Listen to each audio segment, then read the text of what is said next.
Hey guys, welcome back. So today we're going to be finishing out this side of the layout, finishing out all the different track changes and scenes we were talking about. So you guys know the drill, so let's check it out. So the first thing we need to do is get this piece of track section out here, which was an operating track that was here before for the other milk platform that I've taken out. So what I did is to make it easier, because I didn't want to disturb this side, which is all lined up with the forklift, and I didn't want to pull any of this out and destroy all this scenery over here. Since this is just a siding, it doesn't do anything. I decided to just take a oscillating saw like this, and all I did was cut through a piece of the track, because there happened to be a small piece that joined to the curve here, and so I cut the one side of it, you know, because I'm throwing this piece of track away. But that allowed me to lift it up and pull this little section out right here. So what I'll do is I'll put a new piece of 12-inch here, and then the smaller ones, but I'll take the pins out of this piece that's going to join up with this, so that I can just lay it down. There's nothing that ever runs back there, so I never have to have anything back there that's electrical.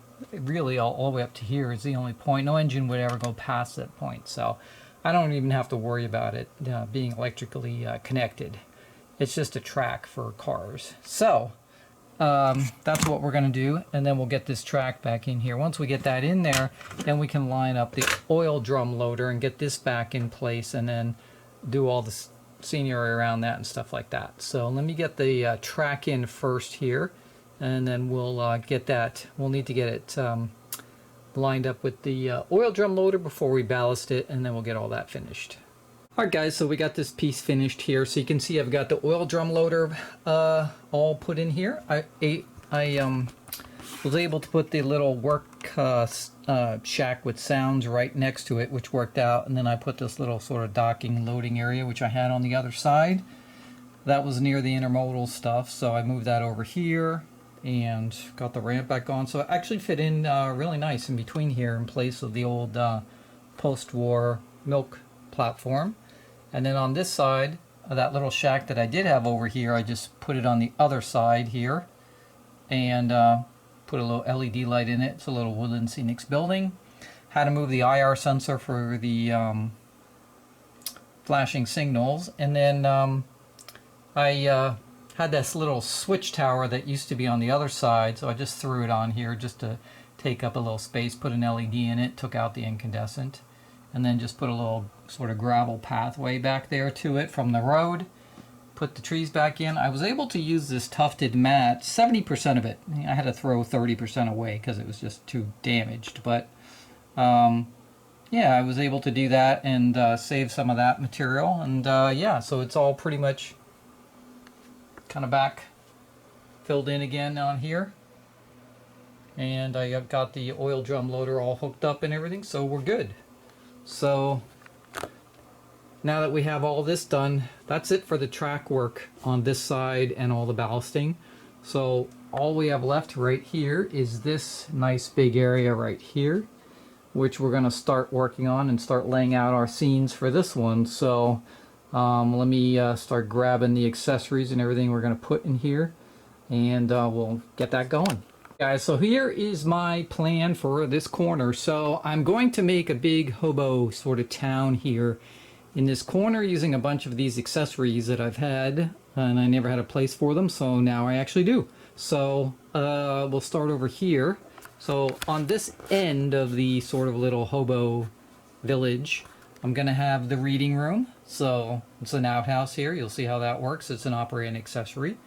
Then I'll have the, of course, the Hobo Hotel right here, which is an old Santa Fe car, flickering firelight type of thing there. And then we're going to have the Hobo Campfire. So we'll have a couple of campfires going on in this scene. So another smaller Hobo Campfire with a bunch of guys around the campfire. Then over here we've got Rub-a-Dub-Dub. So we have a little tub, you know, that they're washing in.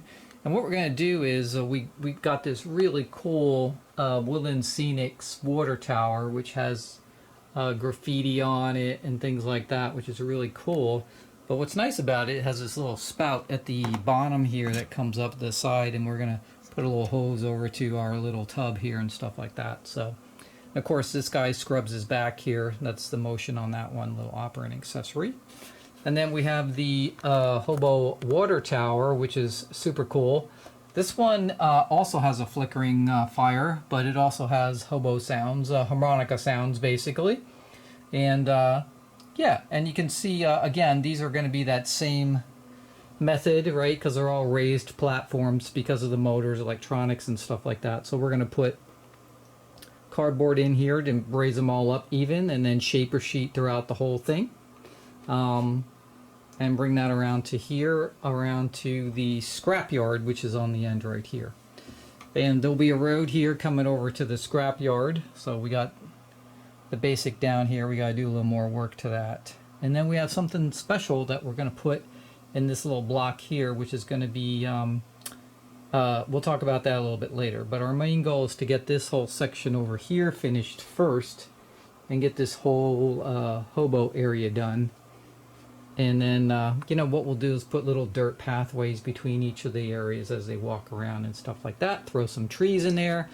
We'll get some old street lamps in here. And, yeah, I think it'll be pretty cool when it's all finished. And then the water tower here, I think, also has a blinking light on the top of it. So that's kind of cool. It's a Woodland Scenics plug and play. Really detailed on this water tower. They really did a nice job on this one. So... but we'll take a look at that once we get it all finished and hooked up and everything. It's just a plug and play series. Yeah, so that is what we're going to be doing next. So I need to get the cardboard down, all the shaper sheet and everything, and then we'll come back and look at kind of how it looks. Here we got it, guys. We got all our cardboard so in between here. We've got everything wired up just to make sure everything worked. And then, yeah, all we got to do now is get our shaper sheet on top of here and get that main base on, and then we can put our tower on over here. So we're going to put the shaper sheet down first and then the tower, and then it'll all kind of join together. Guys, so we got the shaper sheet down, as you can see. And, you know, we've got little, you know, it's fairly flat, but it kind of goes up to the outhouse here, curves down, obviously curves down in the back there to finish that out. In the back here, we don't really have to do anything. We're just going to put a whole bunch of vegetation to pull it up, and you won't know there's an actual step down right there. And then, you know, we've got the hotel, the campfire, the rubber dub, right? And they're all on basically the same level, but it kind of goes up and down a little bit. And then over here, you know, goes down towards the track. And then we raised up the tower here at the same level, and then we have the scrapyard here, which we blended into the scrapyard here, but here we'll go down and around. So you know, that's pretty much it. It's, you make it whatever you want. Again, you take the little pick and you can pull it up and down and do whatever you need to it. So we've got that down. So now you know the drill. We're just going to dab some color all over the shaper sheet to give it some different colors. And this time we'll use a few more colors. So we'll do a rust and a brown and a green. And get that all painted up, and then once we get that finished up, what we'll do is we'll get the tower mounted here. Now, because it's on shaper sheet, it's a little crooked right now, so we'll level this out and make sure it's okay. And then once all that's down, we're ready for ground covers. All right, so let's talk about switches. So I have this you know, water tower here, this Hobo water tower right here, which has a sound system in it, right? And the sounds are triggered just like other accessories by a momentary switch, right? It's like a push button, momentary, that you just, you know, push and it makes a connection quickly to trigger the sound sequence, right? It's the same thing like on the Starlight Diner by K-Line and a couple other accessories I have where there's no electrical connection to power the sound. You're just hitting a momentary switch to trigger it. So, now, these come with switches, obviously. You know, we've all seen the Lionel push-button switches, those little black plastic ones. K-Line has the black plastic with the big yellow buttons on them. They're big and bulky, and what I don't like about them is that, you know, they have the two screw terminals at the end on each side, and then you see the ugly wire coming off of them, and they're kind of a pain to put places, right? And what I wanted to do is I have a switch that I could use that was close by the accessory that you could easily just tap, and then it would start the sound sequences. So you could hook this up to the LCS system, which I have done before, but it's actually more of a pain to actually go into the legacy remote, hit the accessory number, and then have to hit the momentary button, rather than just having a quick button on the layout where anybody can just quick push it if they needed to. So I decided to do a search on Amazon and see what I could find, and I found these little push button momentary. They're kind of like little buttons, right? And they're nice and small, so you can see against my hand how small they are, right? And what's nice about them is they come with a little double-sided stick tape on the back, but you can pretty much put them anywhere in the layout and hide them within the scenery, and then just, basically, push it, taps it, and it triggers the sequence. Just comes with, it's just 2 leads, which is what the accessories pretty much take, right? And that's all you do. So what I did is, on here, you can see for the Hobo water tower, right? In order to trigger it, what I did is I wired up a little push button switch right here. You can see it coming through the layout. And I'm just going to put it like down here. I'll just attach it. And I'm going to take this little barrel I have, right? And all I'm going to do with the barrel is I'm going to put a little dab of hot glue. I'm going to put it right on top of the button, and that way all you're going to do is push the barrel down to trigger the sound sequence. And then around here, I'm going to put it right next to this mound right here, and then I'm going to scenery it in so you don't even see it. It's just going to look like a barrel sitting there. I'll probably put a couple of other barrels around it, right? And that one will be just sticking up a little bit higher, and then when you push on it, it triggers the sound sequence. But these little push buttons, I got these on Amazon, and I think they were 2 for like $6 or $7, something like that. Really cool, and so much better than the buttons that come with the accessories from Lionel or K-Line or MTH or any of those, which are just, they're not really, good looking buttons when you have them mounted, and they're kind of big. They take up a lot of space and they sort of stick out. They're really kind of ugly. So just an FYI. Quick tip, like if you are trying to trigger something like that, these cool little things that you can find on Amazon. So guys, we're complete. So this side of the layout is finished, and I've got this entire end completed now with all the renovated updates to it. So let's take a look at everything.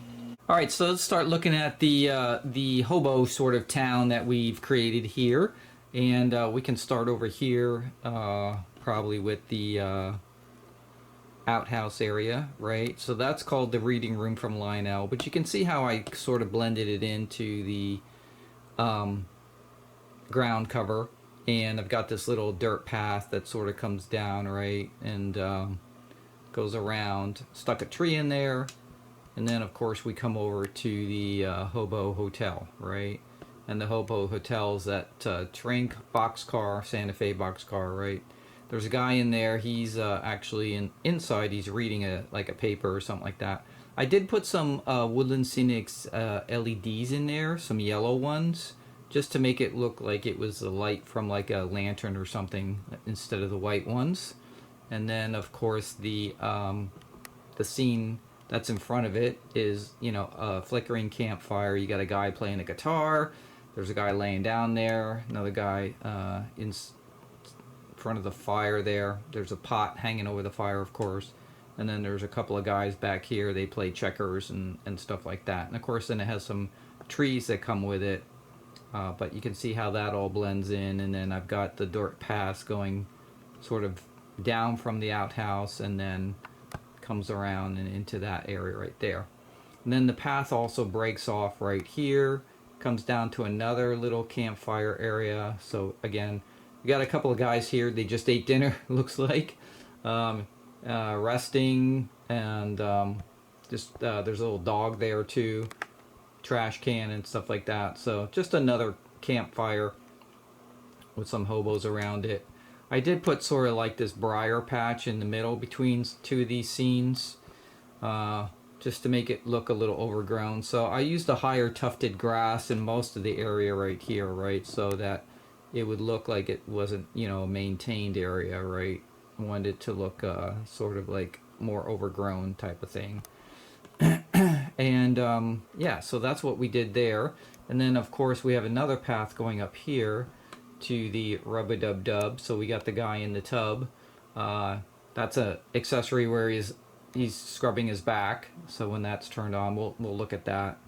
And then what I did here, you can see his clothes are right next to it right here, shirt and pants. And then I put a hose over to the pipe that goes from the water tower, right? That's the pipe that comes down from the main water tower at the top, right? So I did that with a hose.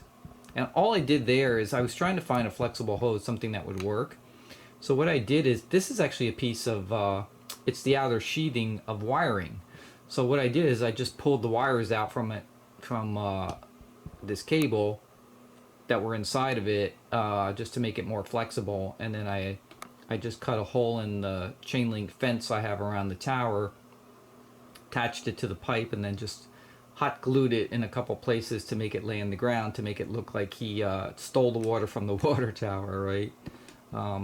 This accessory has a couple of trees that normally come with it right here, as you can see. So that worked out. And then in the back here, we have, of course, the Hobo water tower. So inside the Hobo water tower, there's a couple of guys floating around there. There's a guy right on the sort of balcony right here. And then there is a shack back here that's like holding a wood pile. There's a guy back there laying inside there, and then there's another campfire right here. Some more guys playing checkers. And you can see some wood boards strewn around and things like that, right? So another great accessory. And then of course we have the Woodland Scenics tower that we added on here. This is a huge tower, and it's a great accessory with a lot of detail at Woodland Scenics. This is one of their recent releases, I believe. And then what I did is at the bottom right here, I put a chain link fence around it. That doesn't come with the accessory, so that's a Woodland Scenics product too, but I just added chain link fence around the bottom, and then I filled in the inside with stone, and then some little weeds growing up and things like that. So opposite side of the water tower here, you can see we've got the scrapyard, right? So we blended that all in. I did on the scrapyard here, as you can see, I put some ground cover on top of this little mound that was here that was just sort of gray plastic and everything like that. So sort of blending it in a little bit to make it look a little bit more realistic. And then I have the road going out there, and all I did is I put a whole bunch of brush to kill that edge there, right, that was coming straight down. I could have put shaper sheet there, but this actually just works out just as well, right, for that area. So that worked out here. The little pumping shack is on this side over here. So just stuck that there with a fence going around it. If you can see on the back here how it just sort of all blends down into the track, right? There's the back of the Hobo Hotel there, and I just have a whole bunch of brush, and that just covers that whole back edge back there. So that worked out, really well. So, and that's kind of what it looks like on that. So let's take a look at this other new area we have right here. This other area that we did is we had this little area right here, and I thought this is the perfect spot for a new animated accessory called the feller, right? The tree feller. And basically it's a guy chopping down a tree. Now this particular one is made by Jimmy's Trains, and if you guys check out the next video, which will be out probably a couple hours after this one's released, you'll see how I installed this accessory. So I'm not going to show you that in this video. We're going to have a separate video for that because there's a bunch of steps I did. But I'm going to show you how it works in this video, so you get an idea of what it is. But basically it's a guy chopping down a tree, and it has some animation and sounds that go with it. So the tree feller is not new. Knock actually made this accessory years ago, but they don't have all the sort of advanced features that Jimmy's module has. So They just had the tree that sort of shake and fell down, but they don't have the animated figure, sounds, and all this other stuff. So we'll go over that on the next video because it deserves its own separate video. But what I did here in this area is I used these pine trees that I had, right? And the reason I use these is because they're kind of open on the bottom with not a lot of foliage, and it allows you to see the action of the axemen and everything like that, and which is one of the reasons I put it right here in this area, because I wanted it on the front of the layout where people could see it easily. And then you can see here, I just put some extra figures down here, right? Put a truck and some extra lumberjacks and then some logs and stuff like that. I've got trees over here that you can see have already been cut down with stumps. Okay, so that whole area is basically just a sort of old growth tree area where they're coming in and just cutting that down. So, and that's pretty much it for this area. Okay, so yeah, you can see this whole area now is finished on this corner right here. I really like it. Turned out really well, and I got a whole bunch of accessories in here, which is perfect. So let's check them out. So we're going to start here with the reading room. I do have this all set up on my LCS system controlled through the Legacy remote. But yeah, let me just zoom in a little bit right here so you can kind of see how it works. And I'll turn it on. But basically what happens is it lights up, the door opens, and you can see a guy in there on the john, and he's reading a newspaper that he sort of pulls up and down. So let's take a look at it.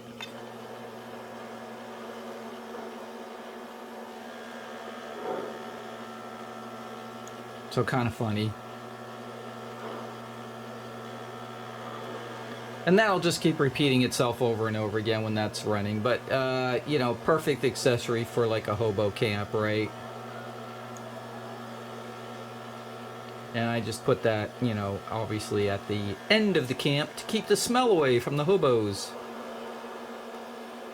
Okay. Alright, and then if we look over here, you can see the campfires flickering, right? And I'll turn down the lights a little bit later, but you can see right here, I don't know if you can see it, but there's sort of a LED yellow glow inside the boxcar right here.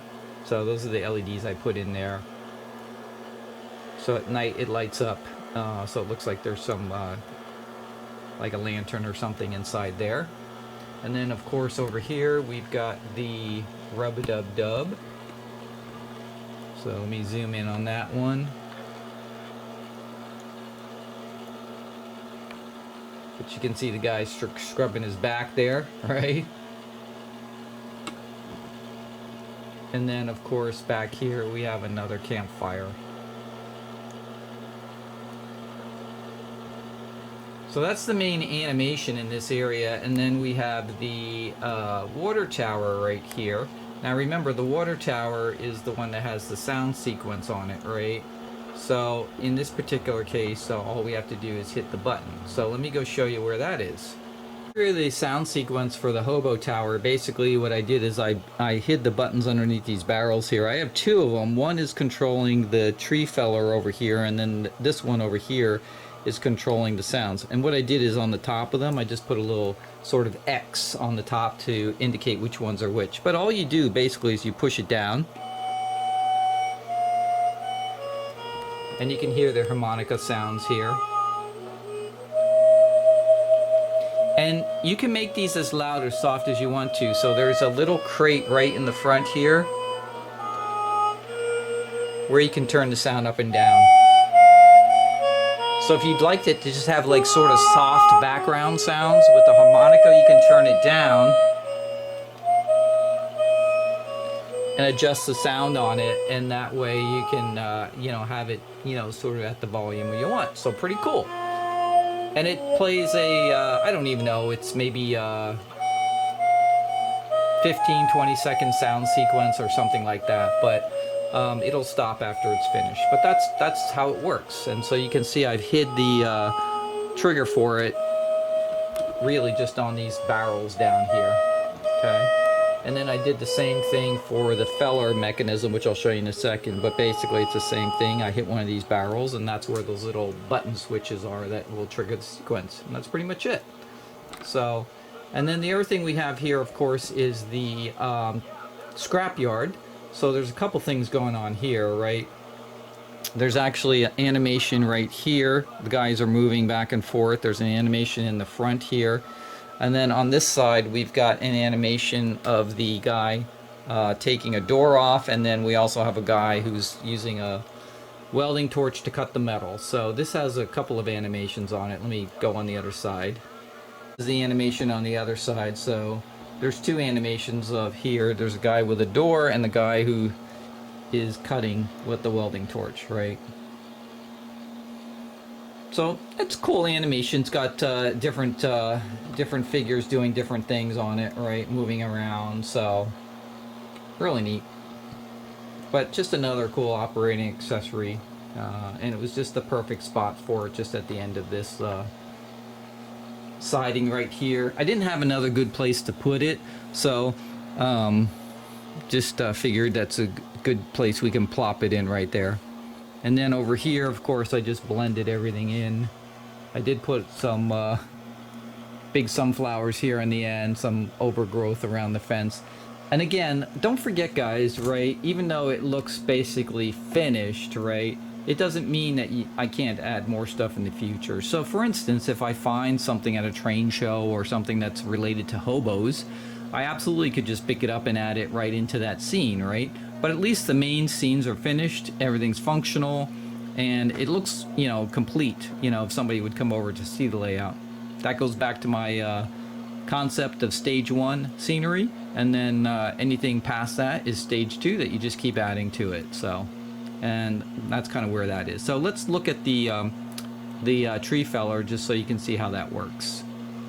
Just if you want to see it at sort of like at night. So you got the fires flickering here. You can see the boxcars lit, and of course the outhouse is lit when the door opens. So, and the path is lit with that little street light. So that looks pretty good at night too. Alright, so the tree feller has a couple different things, right? It has action and sound that go with it. So what you're going to see here basically is this axeman right here, this lumberjack, is going to swing his axe to hit the tree right here. You're going to hear the chop sound every time he hits the tree. The tree's going to shake, and then eventually the tree is going to fall. And again, this sequence is triggered by the barrel right here that I have right here. Okay. And you just push up down on it to trigger the sequence. Now, there's make sure you check out the next video, not only of how I installed this on my layout, but also what you can do with the module, because it's open source software. So you can actually modify it if you wanted to change it around from some of its defaults. Now, I have one of the early modules that Jimmy released. So I know he just told me he's updated the module, it's got some new stuff in it, and you can actually bring it up on a web page now, I think, for some of the settings and everything like that. So mine's a little older, more manual, but the newer one will have some new stuff. So he's got some stuff on the horizon coming out. So if you don't know his website, check it out. It's Jimmy's Trains. Just type in Jimmy's Trains, and it'll give you a link to the you'll see it. Animation page. I think he has two things out there right now, which is the feller in both HO and O gauge, and then he also has a lightning storm available, but I believe he told me that he's got a bunch of other stuff coming out for October York, so pretty excited to see anything else that he's coming out with too. So yeah, so let's take a look at it and listen to it. Lumberjacks work their axes off.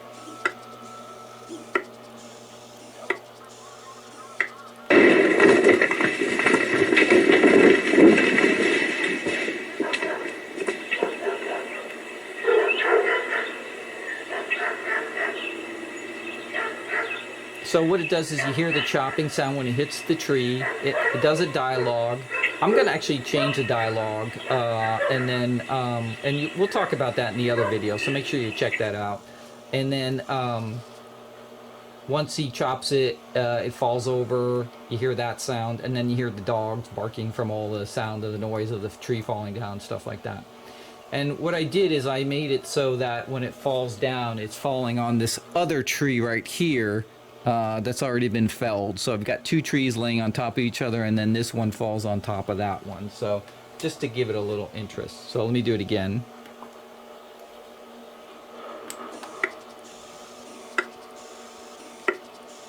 Lumberjacks work their axes off.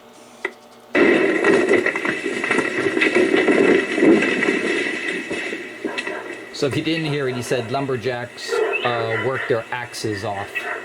Get it?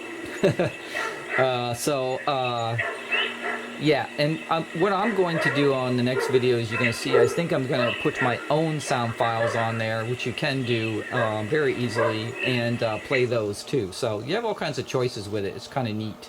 So it's sort of taking the knock tree feller and taking it to a whole new level. So we'll go over that and make sure you check that out if you're interested in that. But pretty cool accessory.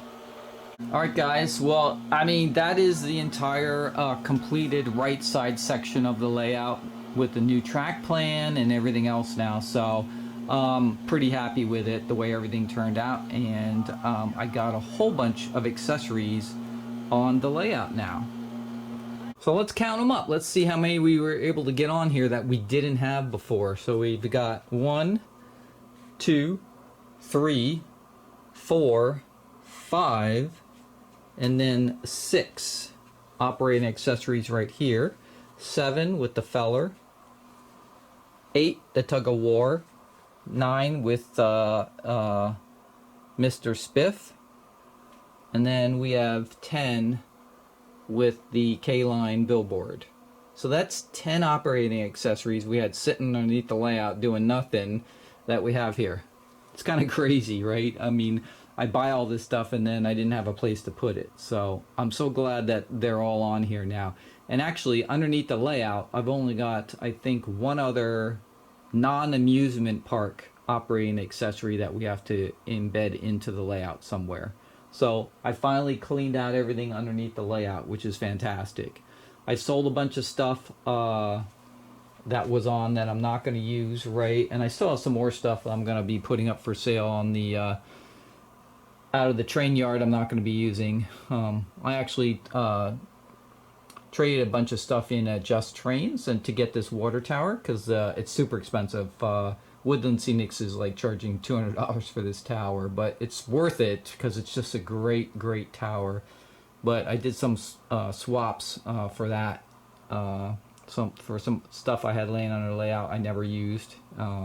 So it all worked out in the end, and this side is so much better now. So we're gonna do a train running session in upcoming video, because I've got some new passenger cars and a new engine and cars that I want to show you guys that are coming up. So that'll be out probably next weekend. You'll see those videos pop up, and we'll take a run around the new track plan that we have right here and test it all out with some trains and get some trains running on here. Alright guys, well I hope you enjoyed that video and got some tips. Maybe you could pick up some tips on something you could do on your layout. But I'm really happy that this entire side now is completed. We're done. Nothing to do on this side of the layout anymore. And we've completed everything on the other side of the lift bridge right here. So what's next? Well, next is actually we're going to get going on that side of the layout way back there. And I think the first thing we need to do before we can make changes is we need to strip that entire yard, the engine yard, so that we can basically get on there and then start redoing some track changes on that side too. So before we get to the amusement park, we're not quite there yet. I know everybody's waiting for it, but we still have a couple of track changes that we want to do on that side way in the back there. And we're going to need to strip out yard first, so we can actually get up on the platform and do some of these changes and things like that. So that's what's coming up next. So should still be pretty cool, and I'm not quite sure exactly what's going to happen. I have some ideas in my head, but I got to get everything stripped off so I can get up there and then start getting some track up there and see how the geometry works and everything works out to know what we're going to finally end up with. So that's what's coming up in the next video. So as always, make sure you subscribe, hit that like button, put your comments down below about this video and what you thought about it, and I will see you guys next time. Peace, guys.